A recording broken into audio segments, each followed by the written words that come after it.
Hello viewers, welcome to my YouTube channel. আমাদের আজকে tutorial HSC English second paper special use of phrase and words. আজকে আমরা সমাধান করব ঢাকা বোর্ড 2025। তো আমরা শুরুতে বক্সের ভিতরে যে ওয়ার্ড বা ফ্রেজগুলো আছে সেগুলো সম্পর্কে আমরা একটু জেনে নেব। তো শুরুতে আছে লেট অ্যালোন। তো লেট অ্যালোন শব্দের অর্থ হচ্ছে চিন্তাই করা যায় না বা ভাবাই যায় না বা কল্পনা করা যায় না, এরকম অর্থে লেট অ্যালোন ব্যবহার করা হয়। আর হ্যাভ টু অর্থাৎ কোনো কাজের বাধ্যবাধকতা বোঝাতে হ্যাভ টু ব্যবহার করা হয়। এটি সেন্টেন্সের সাবজেক্ট হিসেবে বসে শুরুতে। তারপর হচ্ছে ওয়াজ ব্রন। তো ওয়াজ ব্রন হচ্ছে জন্মগ্রহণ করা অর্থে প্যাসিভ ভয়েসে ওয়াজ ব্রন ব্যবহার করা হয়। অ্যাজ সুন অ্যাজ অর্থাৎ হওয়া মাত্র, শোনা মাত্র বা কোনো কিছু করা মাত্র, এরকম অর্থে আমরা অ্যাজ সুন অ্যাজ ব্যবহার করি। দেয়ার এটিও এই ইটের মতোই সাবজেক্ট হিসেবে সেন্টেন্সের শুরুতে বসে। হটস লাইক এটি হচ্ছে কোনো কিছুর অনুভূতি বা অভিজ্ঞতা কেমন তা জানতে চাইতে হটস ইট লাইক বা হটস লাইক ব্যবহার করা হয়। হট ডাস লুক লাইক অর্থাৎ কোনো প্রাণী বা কোনো ব্যক্তি বা কোনো বস্তু দেখতে কেমন তা জানতে চাইতে হট ডাস লুক লাইক ব্যবহার করা হয়। হ্যাড বেটার এর অর্থ হচ্ছে বরং ভালো বা উচিত অর্থে হ্যাড বেটার ব্যবহার করা হয়। উড রাদার দুটি কাজের মধ্যে একটি বেশি পছন্দ, এরকম অর্থে উড রাদার ব্যবহার করা হয়। তো এই ছিল আমাদের ঢাকা বোর্ড 2025-এ যে ওয়ার্ড বা ফ্রেজগুলো এসেছিল তার মোটামুটি বাংলা অর্থ। তো এখন আমরা সমাধান করব। তো দেখো, এই যে এটা হচ্ছে আমাদের ঢাকা বোর্ড 2025 সালে যে কোশ্চেনটি এসেছিল সেই কোশ্চেন।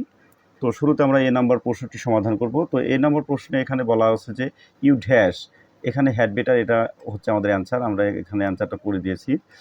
তো দেখো, বলা ছিল যে you dash not touch the crocodile, অর্থাৎ এখানে আমাদের সঠিক উত্তর হবে হ্যাড বেটার, অর্থাৎ you had better not touch the crocodile, অর্থাৎ তোমার কুমিরটি স্পর্শ না করাই ভালো। ইট মে বি ডেঞ্জারাস অর্থাৎ এটি বিপজ্জনক হতে পারে। দেখো, কাউকে কোনো ভালো পরামর্শ বা উপদেশ দিতে আমাদের হ্যাড বেটার ব্যবহার করতে হয়, অর্থাৎ বরং ভালো, এরকম অর্থে আমরা হ্যাড বেটার ব্যবহার করি। তো আর হ্যাড বেটারের পরে যদি নট থাকে, তো সেক্ষেত্রে নটের পরে অবশ্যই একটা ভার্বের প্রেজেন্ট ফর্ম থাকবে। তো সেক্ষেত্রে এখানে দেখো টাচ, এটা হচ্ছে আমাদের ভার্বের প্রেজেন্ট ফর্ম। তো দেখো এখানে ব্যাখ্যা যে কাউকে কোনো জোরালো পরামর্শ দিতে বা কোনো কিছু করা এখন সবচেয়ে ভালো বা উচিত বোঝাতে হ্যাড বেটার বসে। যেহেতু কুমিরটি স্পর্শ করা বিপজ্জনক হতে পারে, তাই তার জন্য স্পর্শ না করাই বুদ্ধিমানের কাজ। অর্থাৎ এখানে একটা পরামর্শ দেওয়ার ক্ষেত্রে এখানে হ্যাড বেটার ব্যবহৃত হয়েছে। তো তাহলে আমাদের সঠিক উত্তর হবে কি হ্যাড বেটার। তো দেখো, এখানে ম্যাজিক স্ট্রাকচার হচ্ছে আমাদের subject plus had better plus not plus V1, অর্থাৎ প্রথমে একটা সাবজেক্ট থাকবে, তারপরে হ্যাড বেটার থাকে, পরে নাও থাকতে পারে। যদি তো সেক্ষেত্রে নটের পরে অবশ্যই V1 থাকবে, আর যদি নট না থাকে তো সেক্ষেত্রে আমাদের হ্যাড বেটারের পরে সরাসরি আমাদের V1 থাকবে। তো সেক্ষেত্রে এখানে দেখো আমরা হ্যাড বেটার ব্যবহার করেছি এখানে, তারপরে নট আছে এবং পরবর্তীতে ভার্বের প্রেজেন্ট ফর্ম আছে টাচ। তো তাহলে আমাদের পরবর্তী যে অ্যান এগ লেট অ্যালন, তো লেট অ্যালন আমরা এখানে অ্যান্সার করেছি, সঠিক অ্যান্সার হবে লেট অ্যালন। যে এখানে গ্যাপ ছিল যে ড্যাশ প্রিপেয়ার অ্যান এন্টায়ার মিল, অর্থাৎ এখানে বলা হয়েছে সে কখনো একটা ডিমই সিদ্ধ করেনি, পুরো কথা তো ভাবাই যায় না বা দূরের কথা। তো দেখো, ছোট্ট একটা কাজই করতে পারে না, আর বড় একটা কাজ তো চিন্তাই করা যায় না, এরকম অর্থে আমরা লেট অ্যালন ব্যবহার এখানে করেছি। তো দেখো, এখানে বাংলা অর্থ হচ্ছে সে কখনো একটা ডিমই সিদ্ধ করেনি, পুরো রান্না করার কথা তো ভাবাই যায় না বা দূরের কথা। তো সেই ক্ষেত্রে দেখো, লেট অ্যালনের যে ব্যাখ্যা, লেট অ্যালন শব্দগুচ্ছের অর্থ হলো তো দূরের কথা বা ভাবাই যায় না, বা যখন কোনো সহজ বা ছোট্ট কাজই করা অসম্ভব হয় না, তখন তার চেয়ে বড় বা কঠিন কাজ বোঝা। তো দেখা হয়েছে she has never boiled an egg, অর্থাৎ সে কখনো একটা ডিম সিদ্ধ করেনি। তারপর এখানে গ্যাপ দেওয়া ছিল, তারপর বলা ছিল যে প্রিপেয়ার অ্যান এন্টায়ার মিল, অর্থাৎ পুরো রান্না করার তো কী করা যায় না, তাহলে চিন্তাই করা যায় না, এরকম অর্থে আমরা কী ব্যবহার করেছি, অর্থাৎ লেটেল থাকবে, পরে থাকবে। তো সেক্ষেত্রে আমরা কী ব্যবহার করতে পারি, লেট অ্যালোন ব্যবহার করতে পারি। তো দেখো, এখানে ম্যাজিক স্ট্রাকচারও আমরা এখানে লিখে দিয়েছি যে নেগেটিভ সেন্টেন্স প্লাস ছোট বা সহজ জিনিস প্লাস লেট অ্যালোন প্লাস বড় বা কঠিন জিনিস। তো দেখো, এখানে নেগেটিভ সেন্টেন্স, কিন্তু এটা লেট অ্যালোনের আগে যেটা নেগেটিভ সেন্টেন্স এবং ছোট কাজ, অর্থাৎ শি হ্যাজ নেভার, এখানে নেভার কিন্তু আমাদের নেগেটিভ, আর বয়েলড অ্যান এগ অর্থাৎ সে কখনো একটা ডিম সিদ্ধ করেনি, অর্থাৎ এটা হচ্ছে আমাদের একটা ছোট্ট কাজ। আর লেট অ্যালোন এর পরবর্তীতে দেখো কঠিন কাজ, যে প্রিপেয়ার অ্যান ইন্টার রান্না। তো সেই ক্ষেত্রে আমাদের কীভাবে এখানে লেট অ্যালোন ব্যবহার করতে হবে।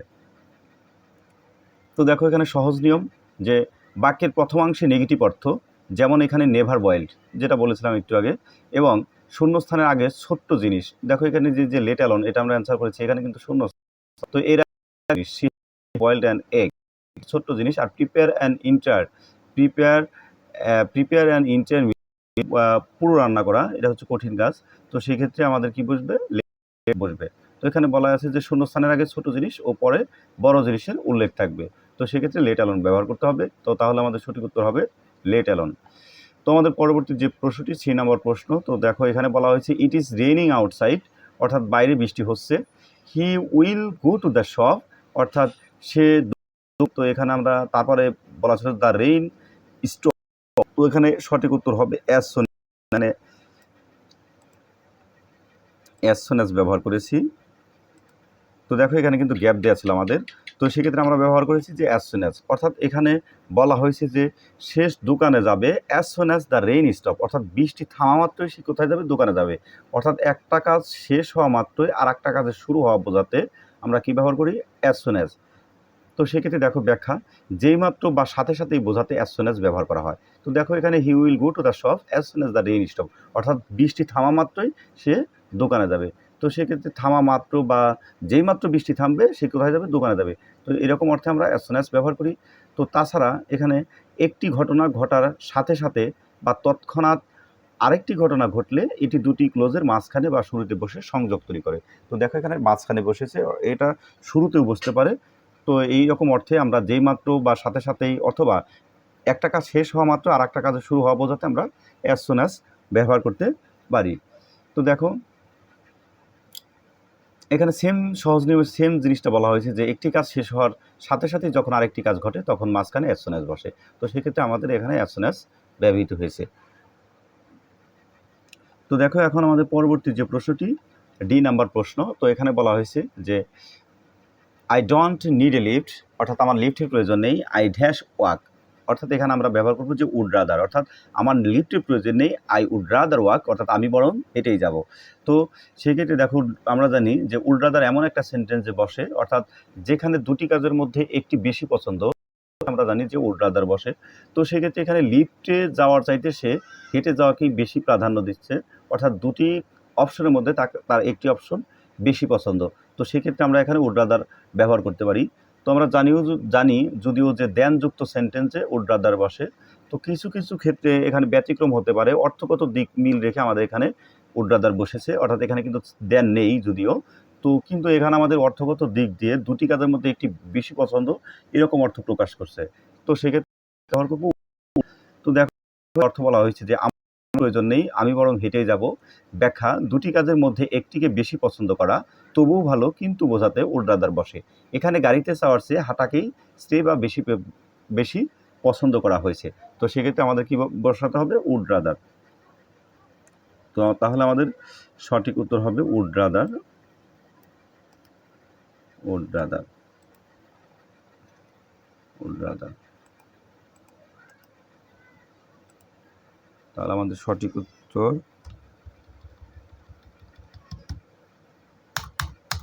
Would rather.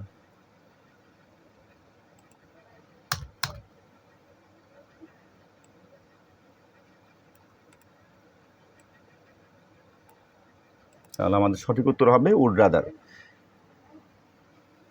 তো আমাদের পরবর্তী প্রশ্ন নম্বর প্রশ্ন, তো এখানে বলা হয়েছে যে they dash solve this problem soon or the project will fail, অর্থাৎ বলা হয়েছে তাদের দ্রুত এই সমস্যাগুলো সমাধান করতে হবে, অন্যথায় প্রজেক্টটি ব্যর্থ হবে।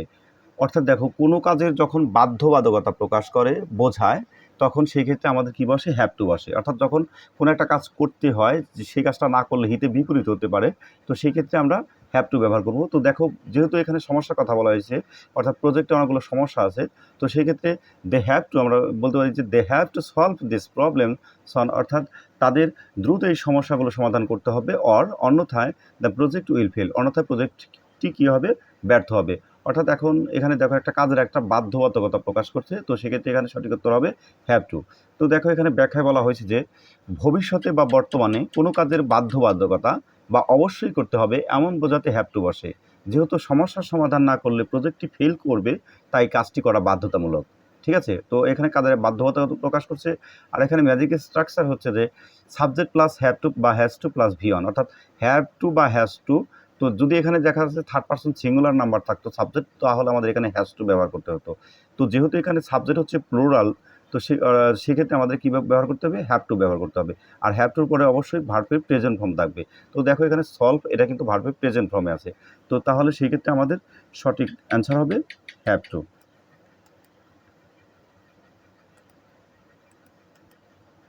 সঠিক অ্যান্সার হবে হ্যাভ টু।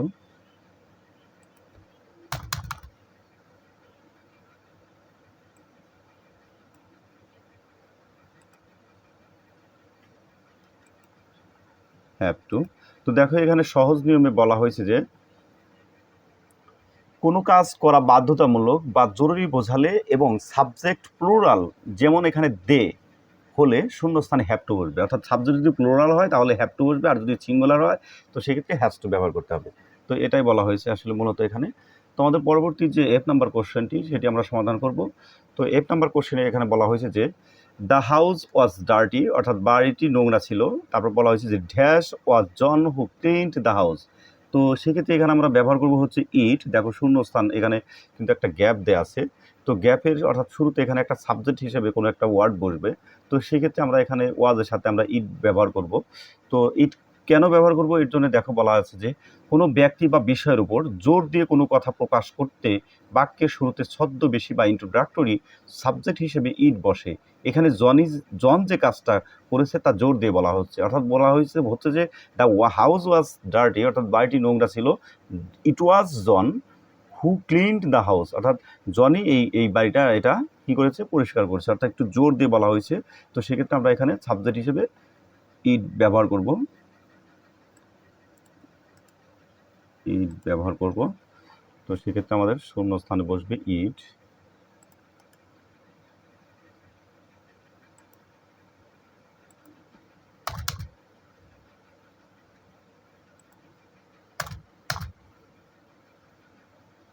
তাহলে আমাদের সঠিক উত্তর হবে ইট। তো দেখো এখানে আরেকটু বলা হয়েছে যে শূন্যস্থানের ঠিক পরেই ইজ বা ওয়াজ থাকে এবং কোনো ব্যক্তির উপর জোর দেওয়া বোঝালে বাক্যের শুরুতে ইট বসে। আর সঠিক উত্তর হবে ইট। বক্সে ছোট হাতের থাকলেও বাক্যের শুরুতে হয় প্রথম অক্ষর বড় হাতের, অর্থাৎ ইট হবে। অর্থাৎ এখানে যেহেতু সেন্টেন্সের শুরুতে আছে, তো সেক্ষেত্রে এই আইটা হবে আমাদের বড় হাতের। তো সেই কথাই বলা হয়েছে।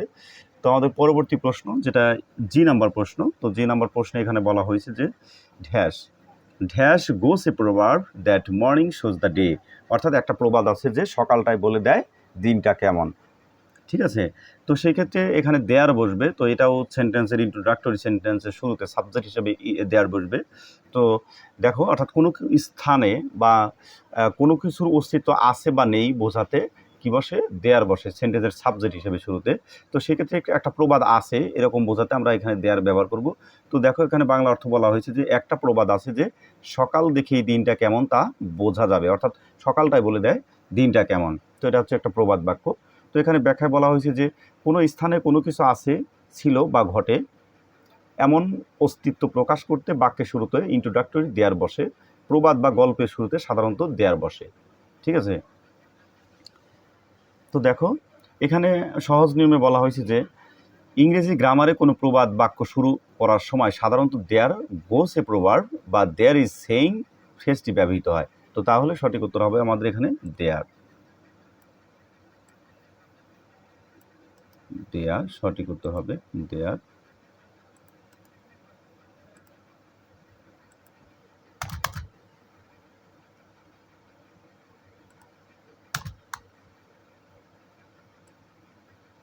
দেয়ার। আমাদের পরবর্তী প্রশ্ন 8 নাম্বার প্রশ্ন। তো এখানে বলা হয়েছে ড্যাশ অ্যান অ্যালিগেটর ড্যাশ, তারপর বলা হয়েছে আই হ্যাভ নেভার সিন ইট, অর্থাৎ ঘড়িয়াল। বলা হয়েছে যে একটা ঘড়িয়াল দেখতে কেমন।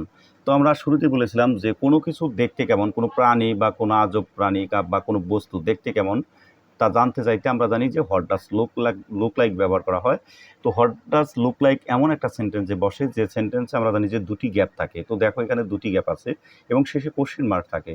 তো তো সেক্ষেত্রে এখানে কোশ্চেন মার্কও দেওয়া আছে। আবার একটা অ্যালিগেটর অর্থাৎ একটা ঘড়িয়াল দেখতে, একটা প্রাণী দেখতে কেমন, তো সেটা জানতে চাওয়া হয়েছে।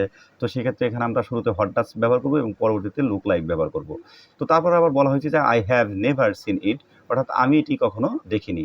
তো দেখো এখানে ব্যাখ্যায় বলা হয়েছে যে কোনো বস্তু, স্থান বা প্রাণী দেখতে কেমন তা জানতে চাইলে হোয়াট ডাজ লুক লাইক বসে। এখানে অ্যালিগেটর দেখতে কেমন তা জিজ্ঞেস করা হয়েছে। তো সেক্ষেত্রে আমরা এখানে হোয়াট ডাজ লুক লাইক ব্যবহার করব। তো সেক্ষেত্রে আমাদের শুরুতে হবে হোয়াট ডাজ, শুরুতে আমাদের হবে হোয়াট ডাজ, শুরুতে আমাদের হবে হোয়াট ডাজ এবং পরবর্তীতে হবে লুক লাইক,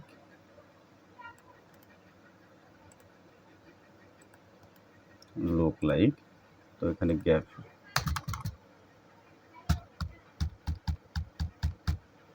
লুক লাইক। তো এটা একটু ইয়েলো কালার করে দিই।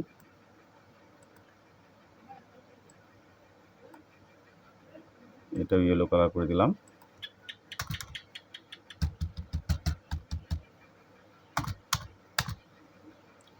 তো দেখো এখানে বলা হয়েছে সহজ নিয়ম যে ডাবল শূন্যস্থান প্লাস শেষে প্রশ্নবোধক চিহ্ন প্লাস মাঝখানে সিঙ্গুলার সাবজেক্ট এবং দ্বিতীয় শূন্যস্থানের পর ভার্বের বেস ফর্ম, যেমন এখানে লোক থাকে, লোক আছে, দেখছো ওই যে এখানে লোক আছে, লোক, এখানে লোক, তারপরে লাইক। দেখো লোক থাকলে চোখ বন্ধ করে এটি ফ্রেজটি বসে, এই ফ্রেজটি বসে। অর্থাৎ বলা হয়েছে যে দুটি শূন্যস্থান যদি থাকে এবং শেষে যদি কোশ্চেন মার্ক থাকে এবং এইখানে যে গ্যাপটা থাকবে সেটা যদি সিঙ্গুলার সাবজেক্ট হয়, ঠিক আছে, সিঙ্গুলার সাবজেক্ট হয়, তো সেক্ষেত্রে আমরা চোখ বন্ধ করে এখানে হোয়াট ডাজ লুক লাইক, অর্থাৎ শুরুতে হোয়াট ডাজ এবং শেষে লুক লাইক ব্যবহার করব। তো দেখো পরবর্তী প্রশ্ন আমাদের আই নাম্বার যে প্রশ্নটি, তো এখানে বলা হয়েছে যে he dash of German parents, অর্থাৎ সে জার্মান পিতামাতার ঘরে জন্মগ্রহণ করেছিল।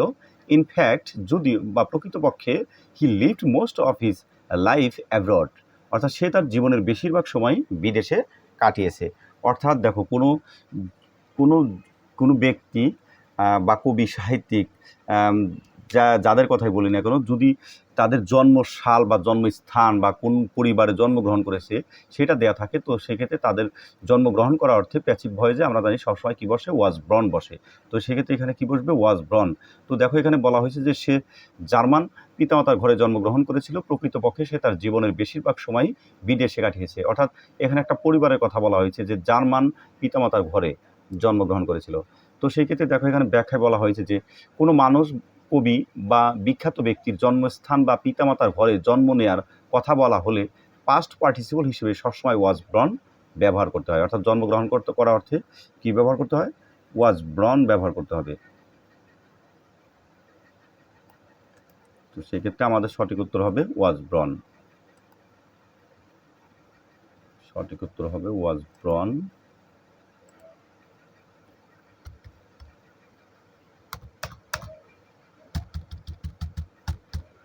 সঠিক উত্তর হবে ওয়াজ ব্রন।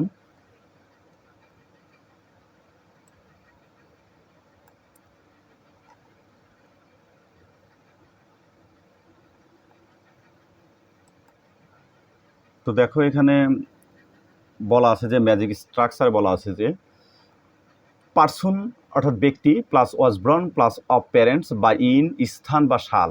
অর্থাৎ আবার সহজ নিয়মে এখানে বলা হয়েছে যে বাক্যে কোনো ব্যক্তির পর অফ প্যারেন্টস বা জন্মস্থান বা জন্মসালের উল্লেখ থাকলে সেখানে ওয়াজ ব্রন বসবে। তো যেহেতু এখানে অফ জার্মান প্যারেন্টস বলা হয়েছে, তো সেক্ষেত্রে আমাদের এখানে কি বসবে, ওয়াজ ব্রন বসবে। তো আমাদের সর্বশেষ যে প্রশ্নটি, তো যে নাম্বার প্রশ্ন, তো এখানে বলা হয়েছে ড্যাশ দ্য জার্নি ড্যাশ, তারপর বলা হয়েছে it was very enjoyable to me, এটি আমার কাছে খুব উপভোগ্য ছিল। তো সেক্ষেত্রে এখানে দেখো দুটি শূন্য স্থান আছে এবং শেষে কোশ্চেন মার্ক আছে। তো সেক্ষেত্রে এখানে আমরা ব্যবহার করবো হটস লাইক, হটস লাইক। তো দেখো আমরা জানি হটস লাইক বা হটস ইট লাইক এমন একটা সেন্টেন্সে বসে, অর্থাৎ যখন কোনো কিছুর অনুভূতি বা অভিজ্ঞতা কেমন তা জানতে চাইতে হটস লাইক বা হটস ইট লাইক ব্যবহার করতে হয়। আর এখানে দুটি শূন্যস্থান থাকলে আমরা শুরুতে আর একটা সেন্টেন্স করেছি যে হোয়াট ডাজ লুক লাইক ব্যবহার। তো সেক্ষেত্রে মানুষ, ব্যক্তি বা দেখতে কেমন এরকম অর্থে আমরা লুক লাইক ব্যবহার করি। আর যদি দুটি শূন্যস্থান থাকে সেক্ষেত্রে যদি কোনো কিছুর অনুভূতি বা অভিজ্ঞতা কেমন তা জানতে চাওয়া হয়, তো সেই ক্ষেত্রে আমাদের ব্যবহার করতে হবে হোয়াটস ইট লাইক। তো সেক্ষেত্রে এখানে দেখো বলা হয়েছে যে ভ্রমণটি কেমন ছিল, অর্থাৎ একটা অভিজ্ঞতার কথা বলা হয়েছে বা অনুভূতির কথা বলা হয়েছে, যে আসলে একটা ভ্রমণ করা হয়েছে, সেই ভ্রমণটি কেমন তার অনুভূতি জানতে চাওয়া হয়েছে। তো সেই ক্ষেত্রে আমরা এখানে হোয়াটস লাইক ব্যবহার করব। তো যেহেতু এখানে তার জার্নি এখানে আছে সাবজেক্ট, তো সেক্ষেত্রে শুরুতে হোয়াটস আর শেষে আমরা লাইক ব্যবহার করব। তো সেক্ষেত্রে আমাদের সঠিক উত্তর হবে হোয়াটস লাইক।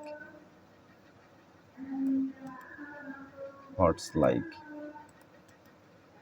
এখানে বসবে হোয়াটস লাইক এবং শেষে বসবে হোয়াটস, সরি, আর এখানে বসবে লাইক।